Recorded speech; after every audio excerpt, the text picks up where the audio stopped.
আসসালামু আলাইকুম। এবিসি স্কুলের পক্ষ থেকে আজকের এই স্পোকেন ইংলিশ ক্লাস ডে 2-তে আপনাদের সবাইকে স্বাগতম। আজ আমি আলোচনা করব টেন্স নিয়ে। স্পোকেন ইংলিশে টেন্স অত্যন্ত ইম্পর্টেন্ট। টেন্স ছাড়া কখনো স্পোকেন ইংলিশ সম্ভব নয়। শুধু স্পোকেন ইংলিশের ক্ষেত্রেই নয়, ইংলিশের যে কোনো ক্ষেত্রে টেন্স আপনাকে জানতেই হবে। আজ আমি টেন্সটাকে ব্যতিক্রমভাবে আপনাদেরকে শেখাবো। আশা করি সম্পূর্ণ ভিডিওটি আপনারা দেখবেন। প্রথমে আমরা দেখব টেন্স কি। টেন্স কি?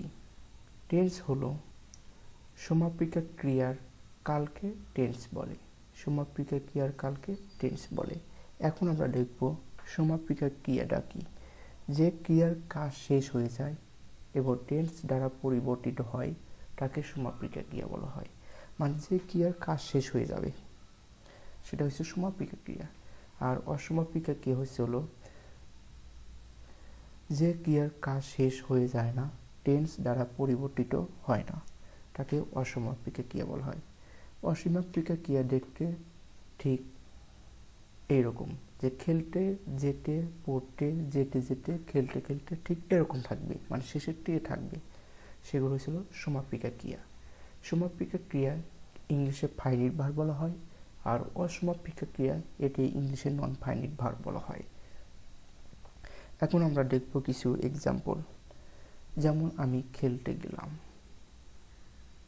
খেলতে গেলাম, এখানে দুটি কি আছে, একটা ছিল খেলতে আর একটি হয়েছিল গেলাম। এখন এই খেলতে গেলাম এটি একটি সমাপিক, এই জায়গায় খেলতে হয়েছিল অসমাপিকা ক্রিয়া। খেলতে হলো অসমাপিকা, কারণ আমি যদি বলি আমি খেলতে, কোনো পরিপূর্ণ মিনিং আসে না। কিন্তু আমি যদি বলি যে আমি গেলাম, এটা কিন্তু পরিপূর্ণ মিনিং আসে এবং এটা কিন্তু যে কেউ বুঝবে যে আমি গেলাম, মানে অর্থাৎ চলে গেল সে এখান থেকে।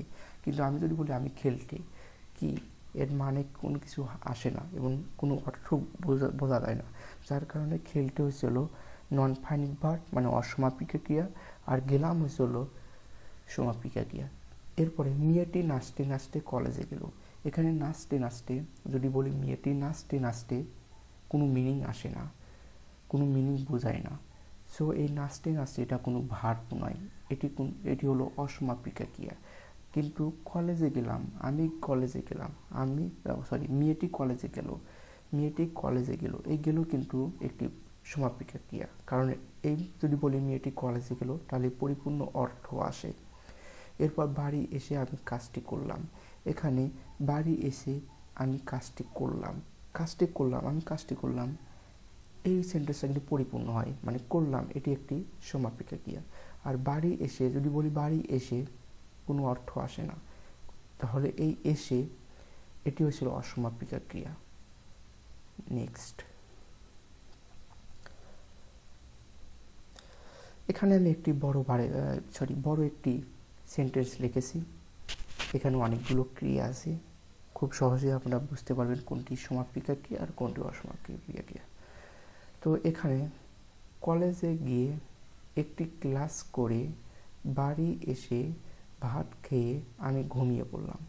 এখানে কলেজে গিয়ে একটি ভার্ব, তারপর ক্লাস করে, ক্লাস করা এখানে একটি ভার্ব, এসে এটা একটি ভার্ব, খেয়ে এটা একটি ভার্ব, ঘুমিয়ে পড়লাম এটি একটি ভার্ব। কিন্তু আমি যদি শুধু বলি যদি কলেজে গিয়ে, কোনো অর্থ আসে না। একটি ক্লাস করে কোনো অর্থ আসে না। বাড়ি এসে কোনো অর্থ আসে না। ভাত খেয়ে কোনো অর্থ আসে না। যদি বলি আমি ঘুমিয়ে পড়লাম, এই পুরোটা যদি না লিখে শুধু আমি লিখি আমি ঘুমিয়ে পড়লাম, এটা কিন্তু পরিপূর্ণ একটি অর্থ বোঝায়, একটা সেন্টেন্স হয়। যার কারণে এই পড়লাম হলো সমাপিকা ক্রিয়া। আর বাকি যেগুলো আছে গিয়ে, করে, এসে, ভাত খেয়ে এগুলো হচ্ছিল অসমাপিকা ক্রিয়া। এরপর টেন্স আর অফ 3 কাইন্ডস। টেন্সকে প্রধানত 3 ধরনের বা 3 ভাগে ভাগ করা হয়। সেগুলো হচ্ছিল প্রেজেন্ট, পাস্ট, ফিউচার। এখন এই প্রেজেন্ট, পাস্ট, ফিউচার এগুলোকে আবার 4টি ভাগে ভাগ করা হয়। প্রেজেন্ট টেন্স 4টি ভাগে ভাগ করা হয়: indefinite, continuous, perfect, perfect continuous. এই প্রেজেন্ট টেন্সকে এই 4টে ভাগে ভাগ করা হয়, পাস্ট টেন্সকে আবার এই 4টে ভাগে ভাগ করা হয়, ফিউচার টেন্সকে আবার এই 4টে ভাগেই ভাগ করা হয়। তো আমরা এখন এগুলো নিয়ে বিস্তারিত আলোচনা করব। অল ইনডিফিনিট টেন্স, সর্বপ্রথম আমরা দেখে নেব সকল ইনডিফিনিট টেন্সটি কেমন দেখা যায় এবং সকল ইনডিফিনিট টেন্স কেমন হয়। এখানে বলা হয়েছে যে অল ইনডিফিনিট টেন্সের প্রেজেন্ট ইনডিফিনিট টেন্স সমাপিকা ক্রিয়ার সাথে অতিরিক্ত কোনো বর্ণ বা লেটার থাকে না। মানে প্রেজেন্ট ইনডিফিনিট টেন্সের সমাপিকা ক্রিয়ার সাথে কোনো অতিরিক্ত বর্ণ থাকবে না, শুধু মূল ক্রিয়াটাই থাকবে। ইংরেজিতে ভার্বের প্রেজেন্ট ফর্ম হবে, ইংরেজিতে ভার্ব এর প্রেজেন্ট ফর্ম হবে। এরপর past indefinite tense, past indefinite টেন্সের সমাপিকা ক্রিয়ার সাথে ল, লেলাম, টোয়াটেটাম থাকে। ইংরেজিতে ভার্ব এর পাস্ট ফর্ম হয়, মানে সমাপিকা ক্রিয়ার সাথে ল, লেলাম, টোয়াটেটাম থাকবে। যদি থাকে তাহলে সেটি পাস্ট ইনডিফিনিট টেন্স হবে। এরপরে future indefinite tense, future indefinite টেন্সের সমাপিকা ক্রিয়ার সাথে ব বেবেন থাকে এবং ইংরেজিতে শেয়াল অথবা উইল হবে। তারপরে ভার্বের প্রেজেন্ট ফর্ম, প্রেজেন্ট ফর্ম বলতে বোঝায় V1, পাস্ট ফর্ম বলতে বোঝায় V2, এখানে প্রেজেন্ট ফর্ম বলতে V1 কে বোঝানো হয়েছে। এখন আমরা কিছু এক্সাম্পলের মাধ্যমে এই তিনটি ইনডিফিনিট টেন্স ক্লিয়ার করব ইনশাল্লাহ। মনে রাখবেন যে indefinite tense, past indefinite tense, present indefinite টেন্সে অতিরিক্ত কোনো বর্ণ থাকে না, আর পাস্ট ইনডিফিনিট টেন্সে ল, লেলাম, টোয়াটেটাম থাকে, আর ফিউচার ইনডিফিনিটে ব, বেবেন থাকে। যেমন আমি এখানে এক্সাম্পল লিখছি, আমি আলোচনা করি, করির সাথে কিন্তু কোনো অতিরিক্ত বর্ণ নেই, অতিরিক্ত কোনো বর্ণ নেই, সুতরাং আমি আলোচনা করি এটি একটি প্রেজেন্ট ইনডিফিনিট টেন্স। তাহলে আমি আলোচনা করি I discuss, I subject, discuss present form. এরপর আমি আলোচনা করলাম আই ডিসকাসড, আলোচনা করলাম, এখানে কিন্তু অতিরিক্ত শব্দ আছে, লাম আছে, কর সাথে লাম আছে, সুতরাং এটি একটি past indefinite tense. I discussed, আমি আলোচনা করব, এখানে বো আছে, অতিরিক্ত বর্ণ আছে বো, সুতরাং এটি একটি future indefinite tense. I will discuss. এরপর আমি শিখি, আই লার্ন, শিখি এর সাথে অতিরিক্ত কোনো বর্ণ বা লেটার নেই, যার কারণে এটি একটি প্রেজেন্ট ইনডিফিনিট টেন্স। আর আমি শিখলাম, অতিরিক্ত বর্ণ লাম আছে, তাহলে আই লার্নড, এটি একটি পাস্ট টেন্স। এবং পাস্ট ইনডিফিনিট টেন্সের পাস্ট ফর্ম হয় V2I, যেমন এখানে লার্ন থেকে লার্নড হয়েছে। আমি শিখব, আই উইল লার্ন, এখানে এটি একটি ফিউচার ইনডিফিনিট টেন্স, কারণ এখানে শেখার সাথে অতিরিক্ত বর্ণ আছে, ব আছে। আই উইল লার্ন, এখানে উইল হয়েছিল সাহায্যকারী ভার্ব আর লার্ন হয়েছিল পাস্ট ফর্ম। এরপর আমি রান্না করি, আই কুক, করির সাথে কোনো অতিরিক্ত কোনো বর্ণ বা লেটার নেই। আমি রান্না করলাম, অতিরিক্ত বর্ণ আছে, তাহলে এটি past indefinite, I cook it. আমি রান্না করব, আই উইল কুক। নেক্সট, সে চেষ্টা করে, হি ট্রাইস, চেষ্টা করে, করার সাথে অতিরিক্ত কোনো বর্ণ বা লেটার নেই, যার কারণে হি ট্রাইস হয়েছে, পাস্ট প্রেজেন্ট ইনডিফিনিট হয়েছে। এরপর পাস্ট ইনডিফিনিট, সে চেষ্টা করলো, ল আছে, হি ট্রাইড, সে চেষ্টা করবে, হি উইল ট্রাইড। তুমি নাচো, ইউ ড্যান্স, তুমি নাচলে, ইউ ড্যান্সড, তুমি নাচবে, ইউ উইল ড্যান্স।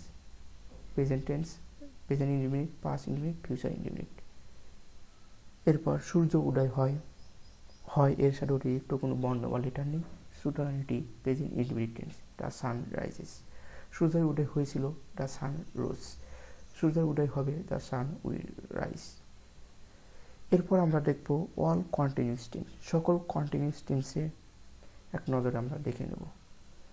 এখানে বলেছে সকল কন্টিনিউয়াস টেন্সে সমাপিকা ক্রিয়া চলমান অবস্থায় থাকে এবং যে কালের চলমান অবস্থা সেই কালের কন্টিনিউয়াস টেন্স হবে। ইংরেজিতে ভার্বের সাথে আইএনজি হবে, প্রেজেন্টে অ্যামিজার, পাস্টে হবে অজয়ার, আর ফিউচার হবে শেয়াল বি অথবা উইল বি। যেমন আমি খাচ্ছি, এর সাথে অতিরিক্ত কোনো বর্ণ নাই, লেটার নাই, কিন্তু এটি চলমান বুঝেছে। আর অতিরিক্ত বর্ণ বা লেটার না থাকলে সেটা হয় প্রেজেন্ট টেন্স, আর এটি যেহেতু চলমান আছে তাহলে present continuous tense. I am eating, আমি খাচ্ছিলাম, আই ওয়াজ ইটিং, অতিরিক্ত বর্ণ আছে, লাম আছে এবং চলমান আছে, তাহলে পাস্ট কন্টিনিউয়াস টেন্স। আমি খেতেই থাকবো, এটি অতিরিক্ত বর্ণ ব আছে এবং এটি ভবিষ্যৎ বোঝাচ্ছে, তাহলে এটি future independence. I will be eating. এরপরে আমি যাচ্ছি, এর সাথে অতিরিক্ত কোনো বর্ণ বা লেটার নেই এবং এটি চলমান বোঝাইছে, এটি present continuous. I am going, আমি যাচ্ছিলাম, এটি past continuous. I was going. আমি যেটি থাকবো future, present future, future independent. I will be going. এরপর তিনি রান্না করতেছে, হি ইজ কুকিং। তিনি রান্না করতেছিল, হি ওয়াজ কুকিং। তিনি রান্না করতে থাকবে, হি উইল বি কুকিং। এরপর তারা চেষ্টা করছে, দে আর ট্রাইং। তারা চেষ্টা করছিল, দে ওয়ার ট্রাইং। তারা চেষ্টা করতেই থাকবে, দে উইল বি ট্রাইং। এই ছিল অল কন্টিনিউয়াস টেন্স।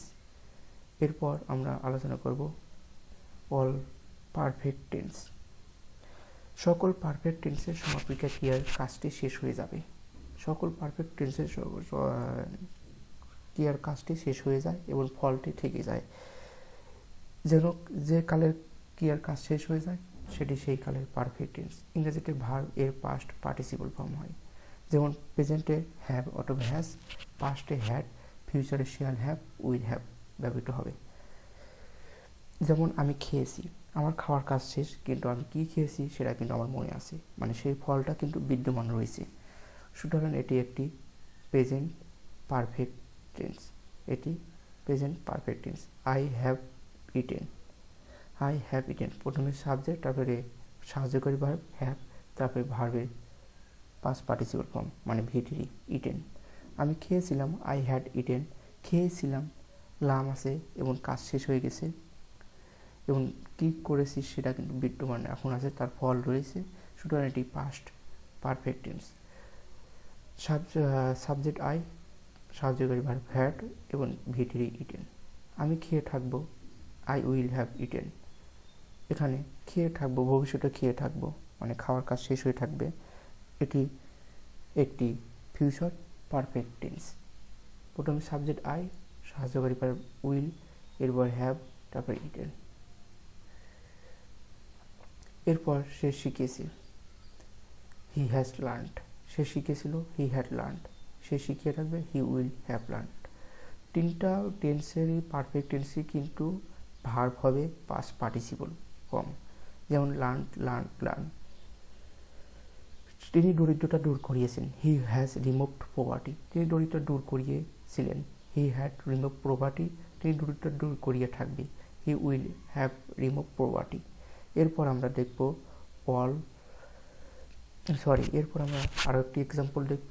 যেমন আমার বাবা একটি স্কুল প্রতিষ্ঠা করেছে। আমার বাবার স্কুল প্রতিষ্ঠা করেছে, কাজ শেষ, কিন্তু সেই ফল কিন্তু বিদ্যমান এখনও আছে। তো এটির ইংলিশ হবে, প্রথমে সাবজেক্ট আমার, মাই ফাদার, এরপরে সাহায্যকারী ভার্ব হ্যাজ, প্রতিষ্ঠা করেছিল স্টাবলিশড, একটি স্কুল প্রতিষ্ঠা করেছে আ স্কুল। আমার বাবা একটি স্কুল প্রতিষ্ঠা করিয়াছিল, my father had establish a school. আমার বাবা একটি স্কুল প্রতিষ্ঠা করিয়া থাকবে, ভবিষ্যতে থাকবে, কাজ শেষ হয়ে থাকবে। এটি একটি future perfect tense. My favourite will have establish a school. এরপর আমরা আলোচনা করব সকল পারফেক্ট কন্টিনিউয়াস টেন্স। সকল পারফেক্ট কন্টিনিউয়াস টেন্সের সমাপিকার কাজটি চলমান থাকে এবং সময় উল্লেখ থাকে। এখানে দুটি জিনিস থাকবে, একটি হলো কাজ চলমান থাকবে এবং সময় উল্লেখ থাকবে। এবং ইংরেজিতে ভার্ব প্লাস আইএনজি, তারপরে সময় টাইম দিতে হবে।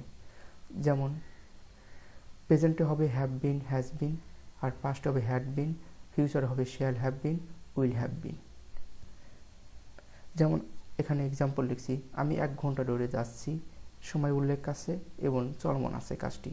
সুতরাং এটি একটি প্রেজেন্ট পারফেক্ট কন্টিনিউয়াস টেন্স। এবং আর একটা জিনিস, সেটা হচ্ছে চলমান আছে কিন্তু এই ভার্বের সাথে অতিরিক্ত কোনো লেটার নেই, যার কারণে এটি কিন্তু প্রেজেন্ট পারফেক্ট কন্টিনিউয়াস টেন্স। তাহলে প্রথমে সাবজেক্ট আই, এরপর সাহায্যকারী ভার্ব হ্যাভ বিন, এরপর ভার্বের সাথে আইনজি গোয়িং, এরপর সময় দিতে হবে 1 ঘন্টা ধরে, ফর অ্যান আওয়ার। আমি 1 ঘন্টা ধরে যাচ্ছিলাম, I had been going for an hour. এটি পাস্ট পারফেক্ট কন্টিনিউয়াস টেন্স। আমি 1 ঘন্টা ধরে যেতেই থাকবো ভবিষ্যতে, তাহলে এটি future perfect continuous tense. I will have been going for an hour. এরপর সে 1 ঘন্টা ধরে খাচ্ছে। He has been eating for an hour, সে 1 ঘন্টা ধরে খাচ্ছিল, এটি past perfect continuous tense. He had been eating for an hour, সে 1 ঘন্টা ধরে খেতে থাকবে। He will have been eating for an hour. এরপর আরও একটি এক্সাম্পল, আমার মা 1 ঘন্টা ধরে ঘুমাচ্ছে। আমার মা, মাই মাদার হ্যাজ সাহায্যকারী ভার্ব হ্যাজ বিন, এরপর স্লিপিং ফর অ্যান আওয়ার, এটি প্রেজেন্ট পারফেক্ট কন্টিনিউয়াস টেন্স। আমার মা 1 ঘন্টা ধরে ঘুমাচ্ছিল। My mother had been sleeping for an hour, এটি পাস্ট পারফেক্ট কন্টিনিউয়াস টেন্স। আমার মা 1 ঘন্টা ধরে ঘুমাতেই থাকবে, ভবিষ্যতে থাকবে, চলমান থাকবে, এটি ফিউচার পারফেক্ট কন্টিনিউয়াস টেন্স, সময় উল্লেখ আছে। My mother will have been sleeping for an hour. সম্পূর্ণ ভিডিওটি দেখার জন্য আপনাদেরকে অনেক অনেক ধন্যবাদ। আশা করি ভিডিওটি ভালো লেগেছে এবং স্পোকেন ইংলিশের জন্য অবশ্যই এই ভিডিওগুলো আপনারা দেখবেন। এর পরবর্তীতে আমরা ইনশাল্লাহ পরবর্তী টপিক নিয়ে আলোচনা করব। আর যারা স্পোকেন ইংলিশ ভালো করতে চান তারা অবশ্যই আমাদের সাথে থাকবেন। সম্পূর্ণ ভিডিওটি দেখার জন্য আবারও আপনাদেরকে অনেক অনেক ধন্যবাদ।